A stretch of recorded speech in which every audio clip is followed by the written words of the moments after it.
नमस्कार, बुलेटिन में आपका स्वागत है और मैं हूं आपके साथ रितेश कुमार गौतम। और वक्त हो चला है अपना प्रदेश उत्तर प्रदेश का और खबरों का आगाज एक बड़ी खबर के साथ। आपको बता दें, आज से उत्तर प्रदेश विधानसभा मानसून सत्र की शुरुआत हुई है और कार्यवाही में लगातार हंगामा भी देखने के लिए मिल रहा है। विपक्ष के सवाल पर डिप्टी सीएम ने जवाब दिया और कहा कि लगातार ये सरकार स्वास्थ्य महकमे को स्वास्थ्य के काम को लेकर काम कर रही है, बुनियादी सुविधाओं को बढ़ाया जा रहा है। हम लोगों ने डायलिसिस पर भी काम किया। समाजवादी पार्टी पर डिप्टी सीएम ने कटाक्ष करते हुए कहा, सपा भ्रष्टाचार की जननी है, पहली बार उत्तर प्रदेश की हालत सुधरी, हमने डॉक्टरों की कमी को पूरा किया। डिप्टी सीएम ब्रजेश पाठक ने पलटवार करते हुए तमाम चीजें गिनाने का काम उत्तर प्रदेश विधानसभा मानसून सत्र के आज पहले दिन किया है। आपको बता दें कि जिस तरह से कार्यवाही की शुरुआत हुई उसके बाद समाजवादी पार्टी के कई विधायक वेल में पहुंच गए और जबरदस्त तरीके से हंगामे की स्थिति सामने आई। सरकार ने अपने डिस्ट्रिक्ट हॉस्पिटल्स के माध्यम से, टर्शरी केयर के हॉस्पिटल्स के माध्यम से लगातार उच्च कोटि की चिकित्सा व्यवस्था देने का काम किया है। जहां तक गंभीर मरीजों के धनाभाव का सवाल है, इसके लिए माननीय प्रधानमंत्री जी की दुनिया की सबसे बड़ी योजना आयुष्मान भारत उत्तर प्रदेश में लागू है। और मैं सदन को बताना चाहता हूं कि पूरे भारतवर्ष में उत्तर प्रदेश नंबर 1 पर है आयुष्मान भारत कार्ड बनाने में। और हमने सरकारी अस्पतालों के साथ साथ प्राइवेट अस्पतालों को भी उसमें चिन्हित किया है, स्टेट किया है, वहां भी हम निःशुल्क इलाज दे रहे हैं। सबसे बड़ी बात यह है एम्बुलेंसेज के बारे में, हमारी 102 एम्बुलेंसेज और 108 एम्बुलेंस लगातार काम कर रही है। 2200 एम्बुलेंस हमारे पास 108 की है, 2270 एम्बुलेंस हमारे पास 102 की है और इनको हम लगातार मरीज को अस्पतालों तक पहुंचाने का काम कर रहे हैं। डायलिसिस की चिंता हम आप माननीय सदस्य ने की। डायलिसिस के बारे में उत्तर प्रदेश में इससे पहले जिला स्तर पर डायलिसिस नहीं होते। बड़े शहरों में कानपुर, लखनऊ, मेरठ, बनारस जैसे बड़े शहरों में होते हैं। डायलिसिस की सुविधा देने वाला राज्य 74 जनपदों में आप हर जिला मुख्यालय पर डिस्ट्रिक्ट हॉस्पिटल में 10 बेड उपलब्ध है, जिससे डायलिसिस की सुविधा हम दे पा रहे हैं। 71 हमारे जिला चिकित्सालय है जहां हम सीटी स्कैन की सुविधा पहली बार दे पा रहे हैं। पहले डिस्ट्रिक्ट हॉस्पिटल्स में सीटी स्कैन की सुविधा नहीं होती। इसके अलावा टीबी रोगियों के बारे में आपकी चिंता ही नहीं। टीबी रोगियों के बारे में पहली बार उत्तर प्रदेश सरकार ने टीबी रोगियों को इतनी बड़ी संख्या में चिन्हित किया है और चिन्हित करने के साथ साथ टीबी से मुक्ति दिलाने के लिए हम उनको गोद भी ले रहे हैं। हमारे सभी अधिकारी, हमारे माननीय विधायकगण, हमारे जनप्रतिनिधिगण और उनको पोषण सामग्री भी उपलब्ध करा रहे हैं। टीबी की रोगियों की संख्या में हम तेजी के साथ कम करने के बाद तेजी के साथ आगे काम कर रहे हैं। उत्तर प्रदेश विधानसभा में आज एक दिलचस्प नजारा भी देखने को मिला, जहां समाजवादी पार्टी के सीनियर विधायक महबूब अली से मंत्री सुरेश खन्ना ने हंसी मजाक करने की कोशिश की, जिसका वीडियो जमकर वायरल हो रहा है। देखिए आप ही। आपकी सेहत रहना, दुरुस्त रहना बहुत जरूरी है सारे सदन के। अब जैसा कि संसदीय कार्य मंत्री जी ने कहा है, बहुत स्नेह है हमारा और वो दिख रहा है पहले से पहला नहीं, यकीन नहीं, वो दिख रहा है, मैं कहता रहा हूँ। और ये हमसे मोहब्बत करते हैं, मैं तो मोहब्बत करता हूँ, ये करते हैं नहीं करते नहीं करते ये करते ये भी हैं। बहुत पुराने किस्से हमारे इनके, लेकिन क्या कहते सारे मत बताइएगा यहाँ। ये वो बताया मैं नहीं रहा, लेकिन आपका शुक्रगुजार हूँ जो आपने मेरी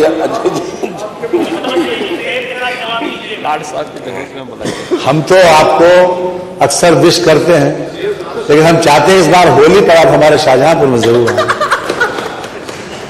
हम जरूर चाहेंगे। और देखिए नवाब साहब ने जो बात कही, वो आपको तो ये पूरा सदन देख रहा है। यहाँ पर वो अलग बात है कि आप केमिकल लगा लो, लेकिन इसी हाउस में आपके बाल सफेद हुए। मेरा कहने का मतलब ये कि तजुर्बा बहुत है, बहुत तजुर्बा है।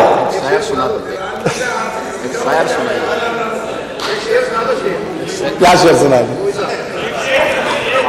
काले बालों पर कुछ सुना दीजिए। क्या काले बालों पर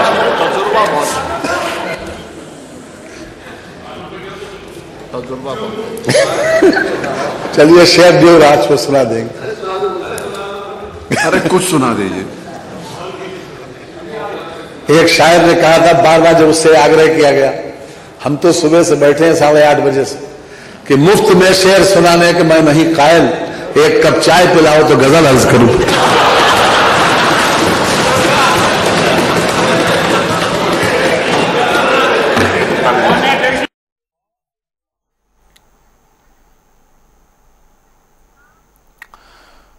तो पहले जहां हंसी मजाक हुई, कई तरह के सवाल जवाब भी हुए। चलिए सीधा आपको यूपी विधानसभा की कार्यवाही दिखाते हैं। मानसून सत्र का आज आगाज हुआ है, देखिए। नए पावर प्लांट लगाने के लिए हमने निविदा भी जारी कर दिया है, उसको उस पर ही काम हो रहा है। उसी तरह से 4000 मेगावाट की नए पावर प्लांट लगाने के लिए भी हमने मिनिस्ट्री ऑफ कोल से हमने कोल लिंकेज की मांग किया है। वो भी मिल जाने पर हम उसकी भी। तो लखनऊ से तस्वीरें आप देख रहे थे, जहां यूपी विधानसभा के मॉनसून सत्र की कार्यवाही लगातार जारी है। फिलहाल एक छोटे से ब्रेक के लिए रुकेंगे, फौरन हाजिर होंगे। आप देखते रहिए जनता टीवी।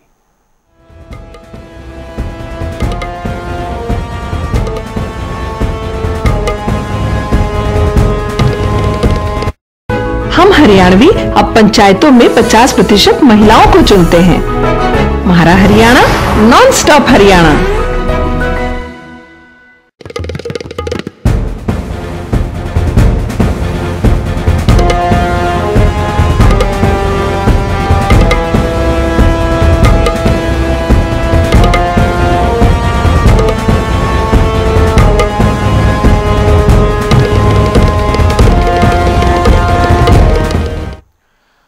ब्रेक के बाद स्वागत है, आप देख रहे हैं जनता टीवी। चलिए सीधा आपको लखनऊ लेकर चलते हैं, जहां यूपी विधानसभा के मॉनसून सत्र की कार्यवाही जारी है।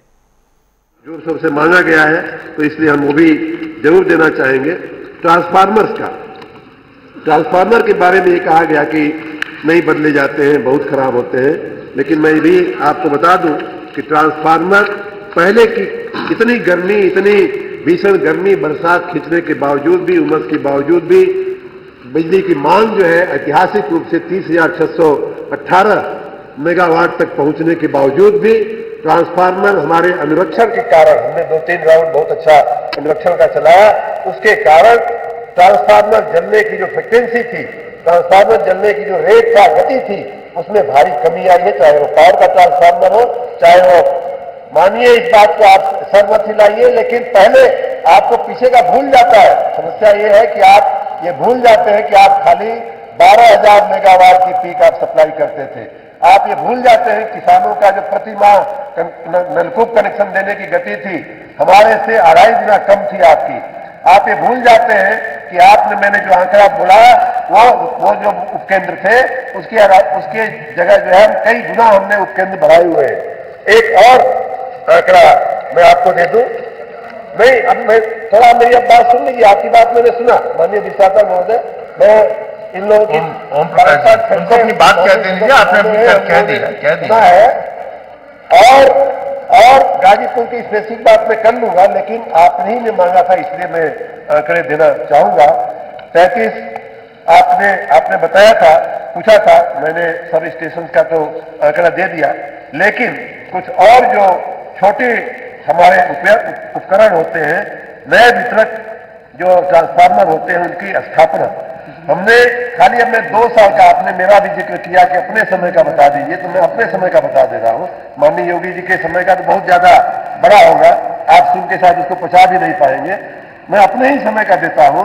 वो ये है कि मैं पूरा एक बार आपकी फिर से जानकारी के लिए फिर से पढ़ देता हूं।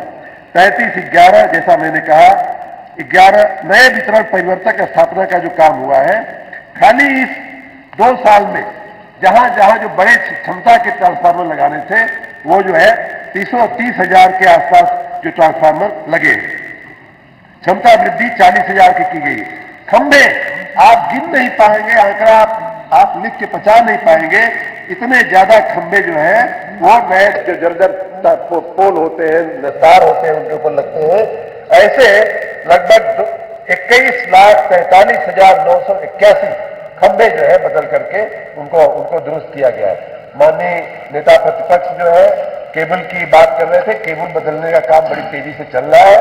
मैं सिद्धार्थनगर का प्रभारी मंत्री हूं और आपकी बात का मैंने संज्ञान लिया है। अगर कहीं कोई क्वालिटी में कमी होगी तो निश्चित रूप से उन कंपनियों, उन व्यक्तियों के खिलाफ जरूर कार्रवाई की जाएगी। इसमें कोई शंका की बात रखने की बात का कारण नहीं है। एक बात और कह के मैं अपनी बात माननीय अधिष्ठाता महोदय पूरा करूंगा कि इस राज्य में जो बिजली की समस्या है उसके ऐतिहासिक कारण, एक ऐतिहासिक कारण तो ये है कि पीछे की सरकारों ने, 2017 के पहले की सरकारों ने और खास करके सामने बैठे वाले लोगों ने जो है काम नहीं किया, जो किया उसका गुणवत्ता ठीक से नहीं रखा। इस समय भारत सरकार के माननीय प्रधानमंत्री जी के आशीर्वाद से 13-14 हजार करोड़ की जो जिस योजना का आप लोगों ने उल्लेख किया, IDSS योजना का, उसके काम चल रहे हैं। 5,000 करोड़ का बिजनेस प्लान का काम चल रहा है। इस साल का भी बिजनेस प्लान का काम 5,000 करोड़ का हमने मंजूर कर दिया है। और जो कुछ लोगों ने नगर निकायों की चिंता भी किया, उनके लिए मैं बताऊं कि उनके लिए अलग से जो इन योजनाओं में काम हो रहा है वो तो हो ही रहा है, लेकिन हमने नगर विकास विभाग के बजट से बिजली विभाग को हमने 1,000 करोड़ रुपया दिया है कि जिससे नगरों की व्यवस्था को ठीक किया जाए। तो ये ऐतिहासिक जो कारण है वो ये है कि 70 साल तक आपको बिजली की चिंता नहीं हुई। 70 साल तक आपको किसानों की बिजली कैसे मिलेगी उसकी चिंता आपने नहीं किया। जब जनता ने आपको वहां बैठा दिया तब आपका ज्ञान चक्षु जो है वो खुलने लगा। एक तो ऐतिहासिक कारण यह है कि आपने काम नहीं किया। दूसरा एक ऐतिहासिक कारण माननीय अधिष्ठाता महोदय ये है कि पीछे की सरकारों ने बड़ी जिम्मेदारी पूर्वक, मैं इस सदन को बताना चाहूंगा, बहुत ही हाई कास्ट PPA कर करके इस राज्य को हमेशा के लिए बिजली की दृष्टि से एक कड़ी में जकड़ दिया है। आपके सरकार में भी, उसी कड़ी में आपकी सरकार में भी वो हाई कास्ट PPA हुए हैं, आपके संज्ञान में है, जिनको बदलने का, जिनको रीनिगोशिएट करने का हमने प्रयास भी किया, लेकिन आप लोगों ने कानूनी बंधन में पूरे राज्य को बांधा हुआ है। और ये गलती का एहसास आप लोग बार बार हमारे कहने के बावजूद भी आप लोग उस गलती का एहसास नहीं कर पाते। और तीसरी बात विजिलेंस, कल ही हमने बलिया में एक फरियाद आई थी तो एक यादव जी को हमने सस्पेंड किया और मैंने पहले भी कहा था कि ये बबूल आप लोगों ने ही लगाया हुआ है। उस बबूल को काटने का मैं पूरा प्रयास कर रहा हूं। मैं बता रहा हूं, अब ये फैक्ट है। बलिया में एक व्यक्ति से पैसे मांगने का एक केस मेरे संज्ञान में आया और एक यादव जी को मैंने सस्पेंड किया है। आप चाहे तो मैं रिकॉर्ड दिखा, कल आपको भेज दूंगा। तो ये बबूल आपने बोया था, जिसे हम काटने का, जिसे ठीक करने का हम प्रयास कर रहे हैं। ये बात मैं पूरी जिम्मेदारी के साथ मैं मानता हूं कि बिजली में इस समय हमारा मैक्सिमम। कुछ नया पिलाइए। तो आप देख रहे थे उत्तर प्रदेश विधानसभा की कार्यवाही, जहां AK शर्मा को आप सुन रहे थे। ऊर्जा मंत्री विपक्ष के सवालों का जवाब देते हुए किस तरह से बदलाव प्रदेश में आया है, बिजली महकमे को किस तरह मजबूत किया गया है। बुलेटिन में आगे बढ़ते हैं, आपको बता दें, एक तरफ विधानसभा की कार्यवाही तो दूसरी तरफ दिल्ली में लोकसभा की कार्यवाही भी लगातार जारी है। तमाम सांसदों की ओर से अपनी अपनी बात यहां की जा रही है और लोकसभा में संसद की कार्यवाही जारी है।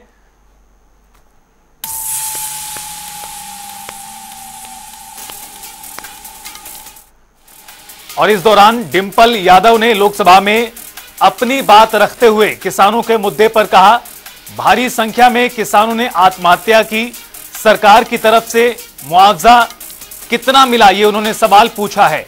देश में बेरोजगारी दर बढ़ रही है, अग्निवीर योजना से लोगों का मनोबल गिर गया। इसके अलावा उन्होंने अपनी बात में कहा, बजट में महिलाओं की सुरक्षा को लेकर क्या है, यूपी में डॉक्टर और नर्सों की भारी कमी है। तो कई अहम पहलुओं को लेकर सांसद डिंपल यादव ने सरकार पर सवाल उठाए हैं, सरकार को घेरने का प्रयास किया है।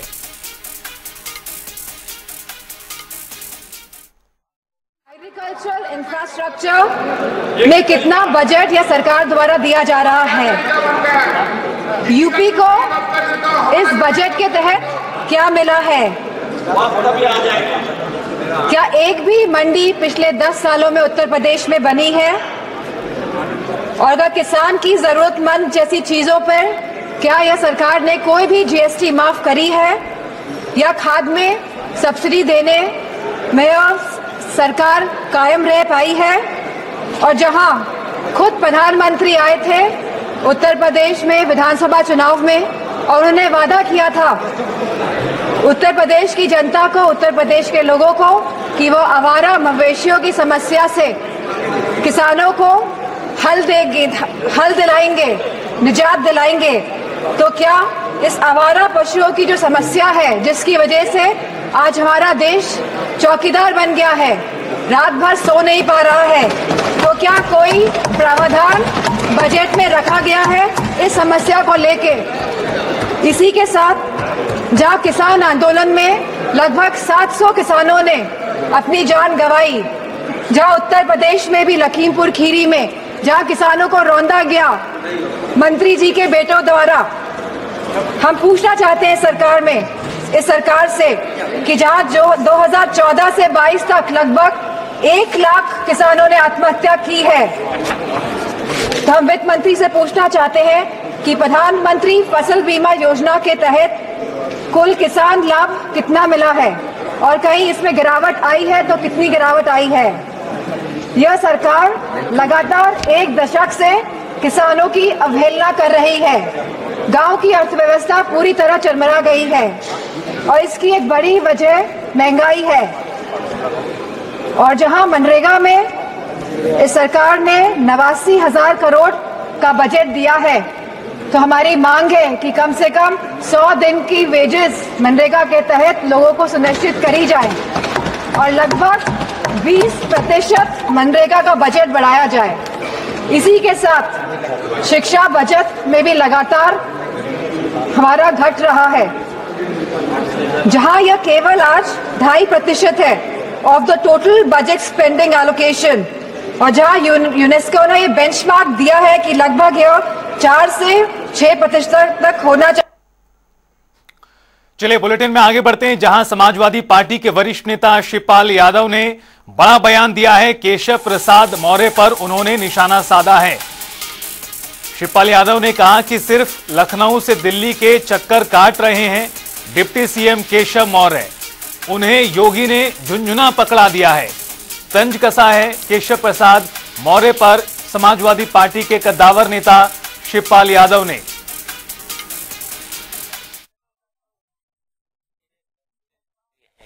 इनके पास कोई काम तो है नहीं, ये केवल लखनऊ से दिल्ली, दिल्ली से लखनऊ,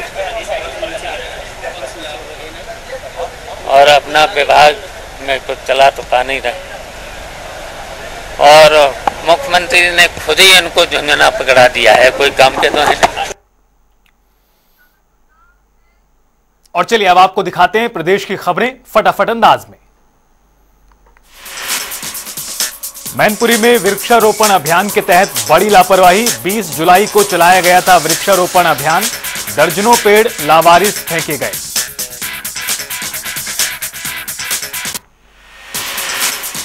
आगरा में सावन के दूसरे सोमवार को उमड़ा आस्था का सैलाब, शिव मंदिरों में गूंजे बम बम भोले के जयकारे।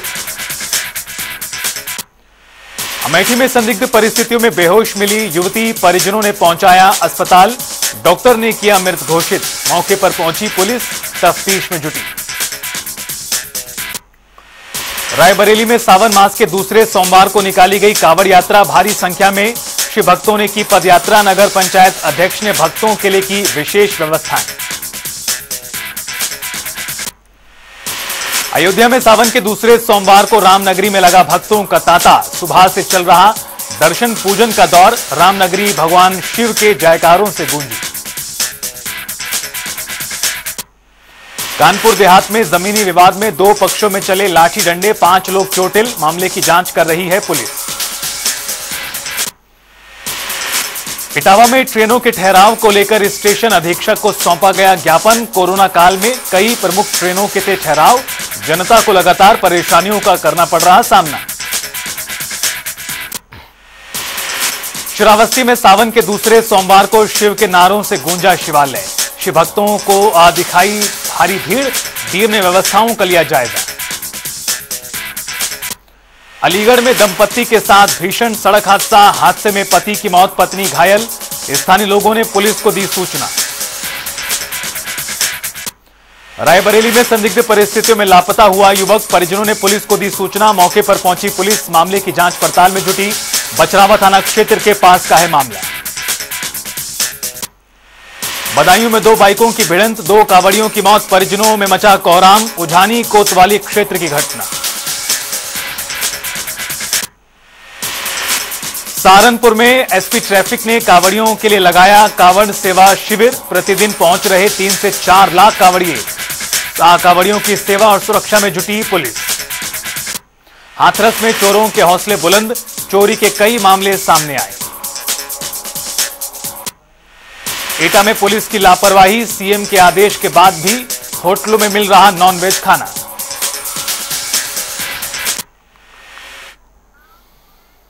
और इसी के साथ फिलहाल इस बुलेटिन में इतना ही। आप देखते रहिए जनता टीवी।